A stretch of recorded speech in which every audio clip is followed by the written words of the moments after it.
And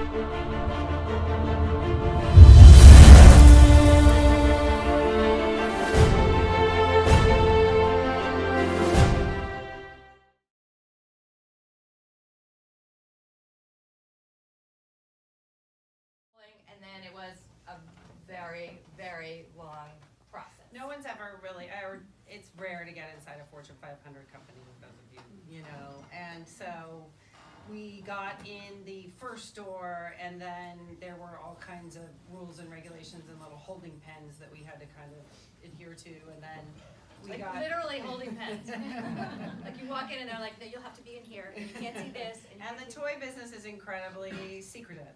And so NDAs, and then, okay, you can go into this larger area, and NDAs, and then it took us about 6 months before we got the trust of them, and they finally said, or they got a little more comfortable with it, because it's not in their DNA to have independent cameras in Mattel at all.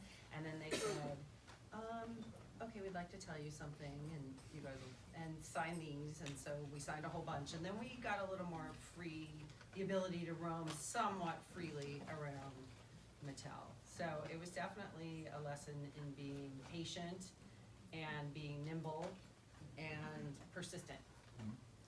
Because halfway through film, or 3/4 of the way through filming, the person who was shepherding our project got fired, and so we had one other person who was on our side, and then she got fired, and then the head of the company, the CEO, got fired, There's and a lot another of turnover. CEO got fired, and so to stay inside the building required. We spent a lot of time in our holding pens during that time.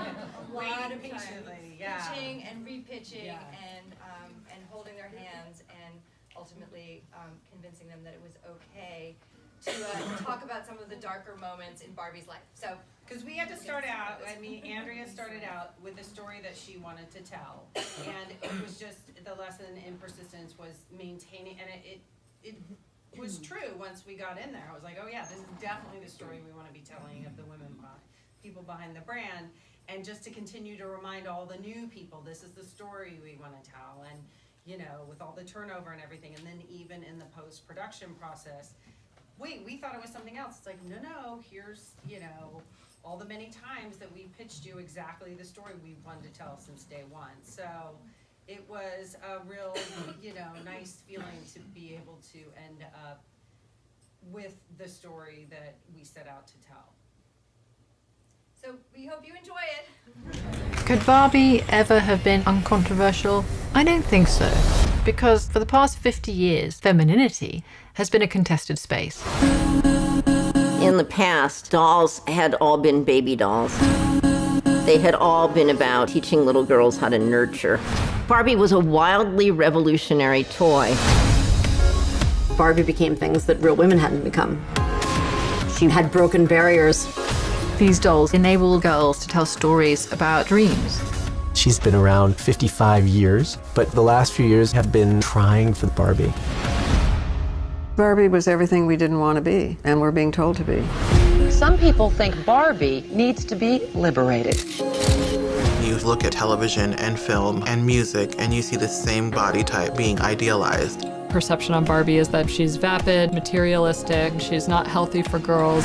This limited understanding of who girls are is not acceptable. We have to make such a drastic shift to get people to care about Barbie. The overall problem is being judged by our outsides, not our insides. It starts with just changing the ideals that we set forward as what a normal body looks like. Feminism and how a girl sees herself and self-esteem for girls. To put that all on the tiny plastic shoulders of a doll is quite a burden. I don't think I've ever been involved with something as culturally significant as this. We're taking a really big step forward.